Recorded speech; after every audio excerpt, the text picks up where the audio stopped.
Prime minister ने अपना नजरिया बिल्कुल साफ अल्फाज में जाहिर किया था। Well, I am very fond of them. I know all of them personally. I had suggested to them to participate in the election to prove their credentials. One doesn't become a leader only because one says I'm a leader. उनके ऐलान ने कश्मीरी सियासत में हुर्रियत के वजूद पर लगे सवाल को मजीद उभार दिया है। प्राइम मिनिस्टर का इशारा शायद इस तरफ था, हुर्रियत के चुनावों के बायकॉट के बावजूद 54% वोट पड़े, तो क्या हुर्रियत का फिर भी अपने आप को कश्मीरियों का नुमाइंदा मानना सही है? हुर्रियत कॉन्फ्रेंस लोगों के जज्बात, लोगों के सेंटिमेंट की तर्जुमानी करती है। इन्हें जो आर्टिकुलेशन है हुर्रियत की तरफ से वो सेंटिमेंट की है। देखो जी, इन्होंने पुल जलाए, हम पुल बनाएंगे, अस्पताल इन्हें जलाए, हम अस्पताल बनाएंगे, स्कूल इन्हें जलाए, आपकी बच्चों की तालीम खराब हो गई, हम स्कूल बनाएंगे और तालीमी निज़ाम को फिर दुरुस्त करेंगे। ये दावेदारी तो सियासत का एक पहलू है, लेकिन ये बात तो साफ है कि आज हुर्रियत को काफ़ी मुश्किलात का सामना करना पड़ रहा है। सबसे पहले तो ये कि रियासत में सरकार न सिर्फ सेटल हो गई है, बल्कि लोगों का सरकार से बराबर राबिता कायम हो चुका है। हुर्रियत का ये स्टैंड था कि इलेक्शन हम होने नहीं देंगे। इलेक्शन हुए, फिर वो कह रहे थे जो गवर्नमेंट बनेगी वो पपेट गवर्नमेंट होगी, हम चलने नहीं देंगे। गवर्नमेंट चल रही है। तो हकीकत है कि भाई चाहे जिस तरह से भी वो आए हैं, जिन इलेक्शन से भी वो आए हैं या गवर्नमेंट ऑफ इंडिया को रिप्रेजेंट करते हैं, तो यहाँ पे बहरहाल गवर्नमेंट ऑफ इंडिया ही इस वक्त काबिज इंतजामिया है। साथ ही हुर्रियत में शामिल मुख्तलिफ ख्यालातों वाली जमातों का एक मत होकर चलना मुश्किल हो रहा है।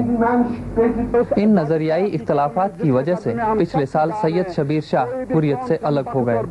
हुर्रियत की एक और मुश्किल है उसकी मिलिटेंसी से वाबस्तगी, जबकि कश्मीरी अवाम ने आज मिलिटेंसी को पूरी तरह से ठुकरा दिया है। हुर्रियत तो ये तो एक डिसगाइज टेररिज्म एक ऑर्गेनाइजेशन है, इनको ये तो एजेंट है। एक सेक्शन जो है पॉपुलेशन का, सेक्शन ऑफ द यूथ, उसने बंदूक उठाई और हिंदुस्तान की हुकूमत ने उसका वाहिद इलाज यही जाना कि उसने भी बंदूक उठाई।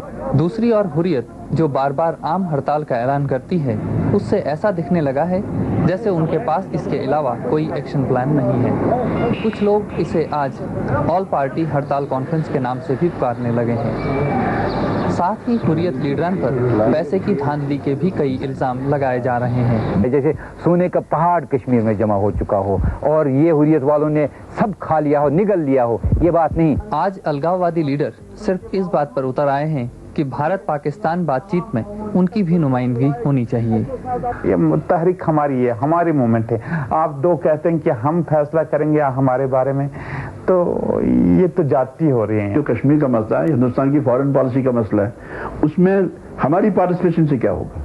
हमारे लिए तो इलाक़ का मसला, ये तो तयशुदा मसला है। असल इशू जो है वो कश्मीर के लोग हैं, लिहाजा अगर हिंदुस्तान की हुकूमत या पाकिस्तान की हुकूमत उनसे बात नहीं करती है तो अपनी कीमत पर करते हैं। जो हुर्रियत वगैरह के लोग हैं जिन्होंने कश्मीर का मुद्दा लेकर पाकिस्तान से अरबों रुपया लूटा है, उनकी वो खीर जो है वो अब नहीं पकेगी, तो इसलिए उनको तो सबसे ज़्यादा नुकसान है। मुश्किल तो ये है कि हुर्रियत भारतीय आईन के तहत बातचीत करने को तैयार नहीं है, जबकि सैयद अली शाह गिलानी और अब्दुल गनी लोन जैसे उनके कई लीडर पहले इसी आईन के तहत JNK में MLAs और मिनिस्टर्स भी रह चुके हैं।